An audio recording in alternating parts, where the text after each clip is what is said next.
Shalom.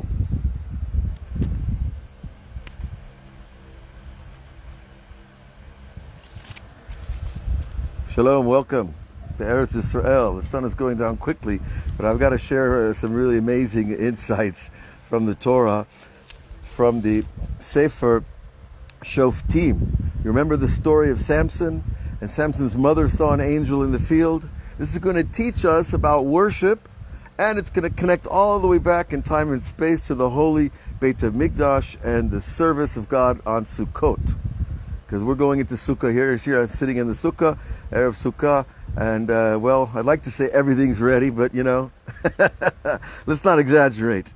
But nonetheless, the whole idea is like based on a piece of commentary by Rabbi Avraham Falaji, who is a great tzaddik, posek, and a teacher from Turkey, and he said like this on the story of Manoah. Manoah hears of the angel. He sees the angel and he says, "Who are you? What is your name?"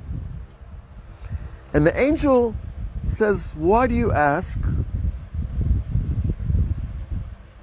Why do you ask, Manoah?" Now, when if you meet somebody you like, you say, "What's your name?" They say, "Oh, my name's Chaim, my name's Joe." And if he says to you, "Why do you ask?" You're like, "Oh, it's a put off a bit, right?" It's a put off if someone asks you your name and you don't tell them. As if you're hiding, you're holding back. You're not opening your cards. You're not being a little more intimate in terms of human relations. But here we're talking about an angel. Now, when an angel comes to you with a message, is it a big problem to ask him his name? We know Yaakov Avinu asked the angel that he wrestled, the angel of Esav, "What is your name?" And so the question is not so off base for Manoah to ask the husband of the mother of Shimshon, of Samson.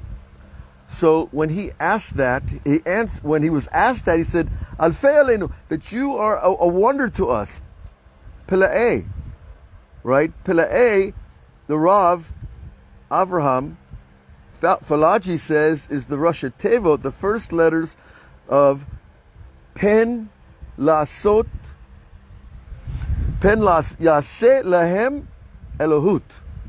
Well, perhaps you will say, you will make for yourselves a God. I'm not going to tell you my name, the angel says, because I don't want you to make a God out of me. What's going on? It's an angel of God. He's a messenger. You have the source, you have the messenger, and then you have the receiver of the information. That's what prophecy, how it works. There's an intermediary of the infinite to the finite. And in our language, we call it an angel. There's many other languages and ways of describing the experience. However, the angel is smart. He's an extraction of God's mind or speech. When God speaks, or when even God thinks, he creates angels. That's something that we have to get our head around a little bit. But those messengers are extractions of the Creator. So it's upon us to know that the intermediary is not really a free agent. He's not a free entity. There is no such thing as a truly free entity except for the righteous people who serve God from free choice, which are hopefully some of the people in the human race. Okay, so the angel is worried that Manoah and his friends, they'll make a God out of the whole story. You see, I saw this God. It appeared to me.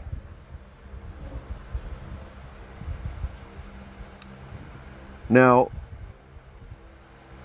that switch from calling it an angel to calling it God is the difference between serving God and serving the idols. And we have other places in the Torah where Avraham Avinu didn't want to buy the cave from Ephron after they called him a god, a prince of God.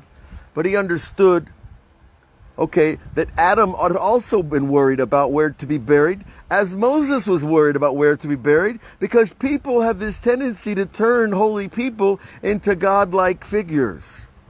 Now, it is wonderful to learn the teachings of the holy. It will make your life. It will change your life. It will direct your life. But we don't change the holy person into God. That's already been tried and it doesn't work.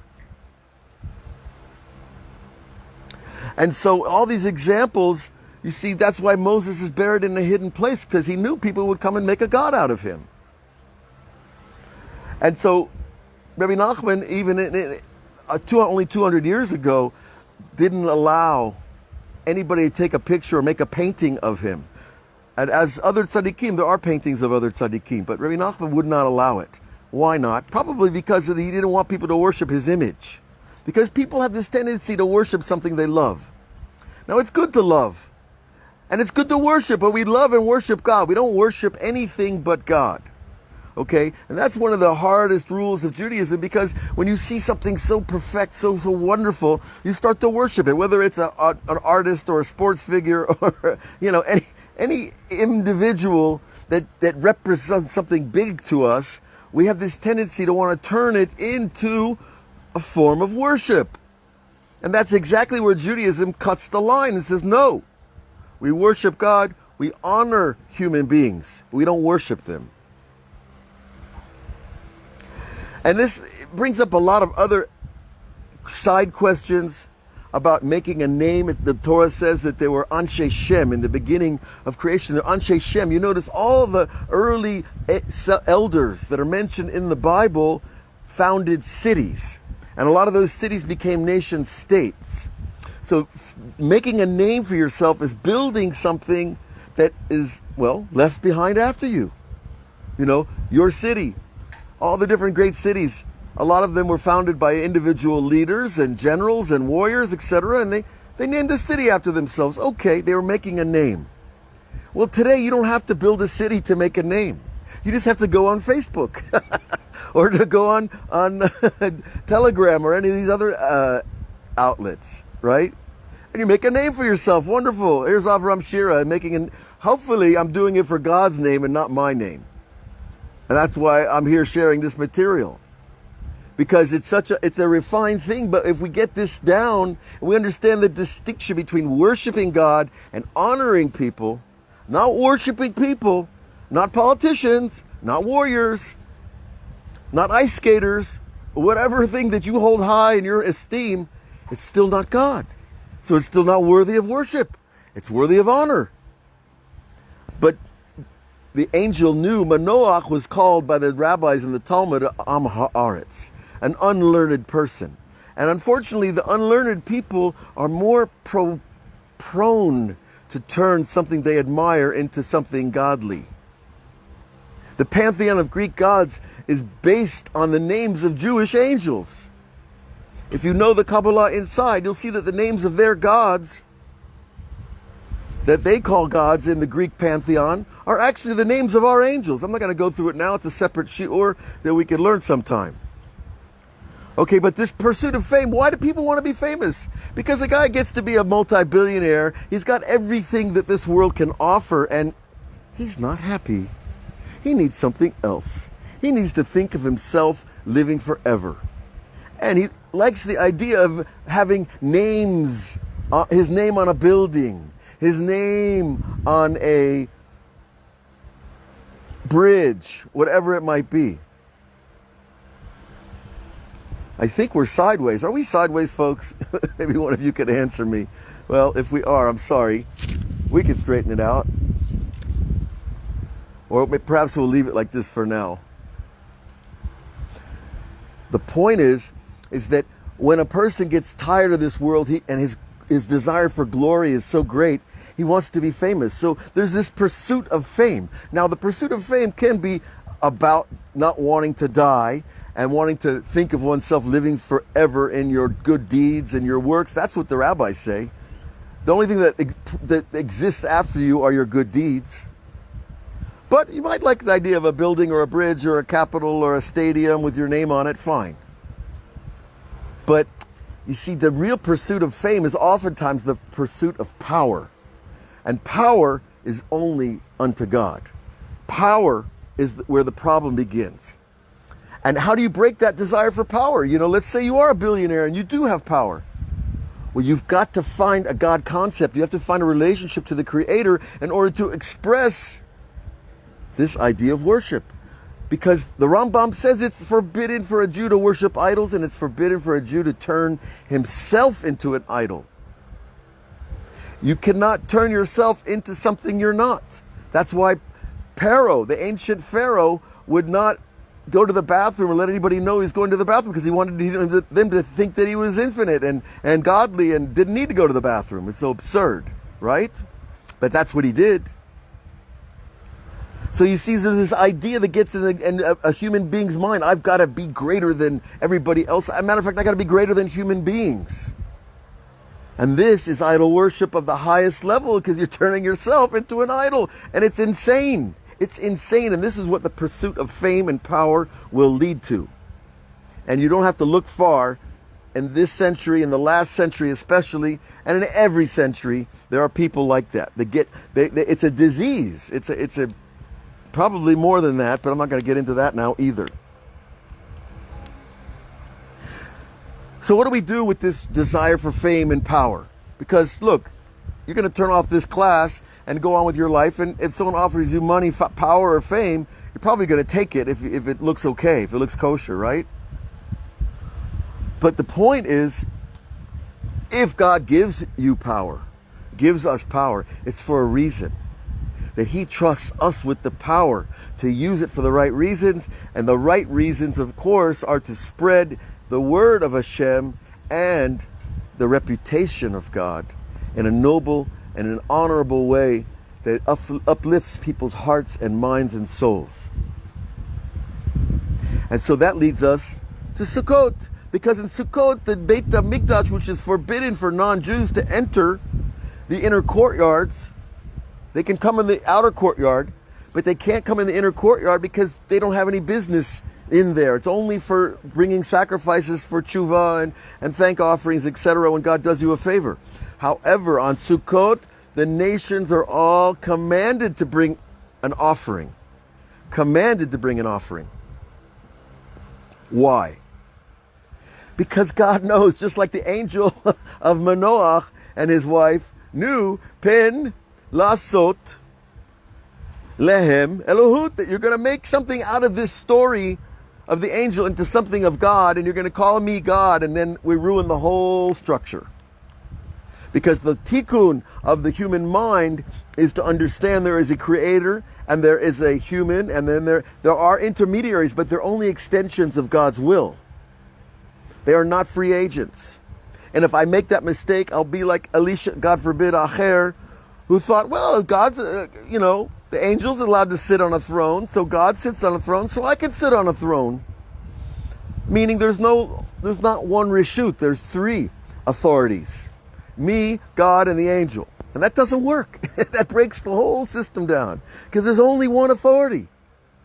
And politicians hate this. And tyrants won't even listen to it. They'll destroy anybody who challenges their authority. But a holy politician, a holy leader, understands the goal, the job and the goal is to get other people to recognize who the real authority is. In your life, in your heart, in your soul, in your mind, in your learning, in your prayer, in your everyday activities, in your business affairs, there's one authority. And His law makes everything work smooth and wonderful. All things being equal, of course. So the person, all the nations bring their sacrifices to the Beit HaMikdash on Sukkot to change their worldview, to see that there is one authority. And this is the real hishtatfut, the partnership of the Jewish people and the nations, is that we all recognize there is one authority. And on Sukkot, we come and celebrate that idea together in the Beit HaMikdash. We sing and we dance and we, do the prayer for rain and, probably have a few long festive meals into the evening where a little bit of wine is flowing. But the point is that we all recognize there's one authority, folks. Let's stop fighting about our authorities. The Jewish God, the Christian God, the Muslim God. It's absurd. The whole concept is absurd that there's more than one God. And it's too complicated to think about. One God is already complicated enough. Okay? So be with me on this. Understand that we're going into the Sukkah tonight with joy, with celebration, with love, with awe, that something big is happening. The human race is a big experiment. It's a big deal. And the Jewish people are a big deal because they got a big job. And they got a big capital city that needs to be taken care of.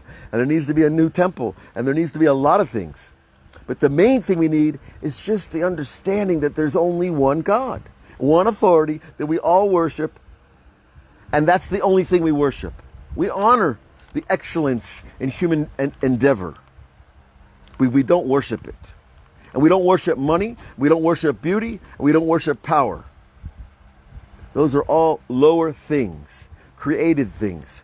We want to worship the Creator Himself, HaKadosh Baruch Hu, with innocence and purity and directness, and having an everyday relationship with God is the most rewarding relationship you will ever have. So God bless you with that relationship. Come to Jerusalem, bring your sacrifice of your heart, bring your mind to the understanding of the oneness. And don't be fooled by the emissaries of the falsehood. The people that want to act like they got a bigger piece of the action than you. No. There are people that have a bigger piece of the action than us. And they're the righteous. But they've done the work. And we're on the path trying to do the work. God bless you all. We'll be teaching every day from the Sukkah. Hopefully this week and with God's help. And there's a lot more beautiful and amazing Torahs out there to share. All the best. Hag Sameach.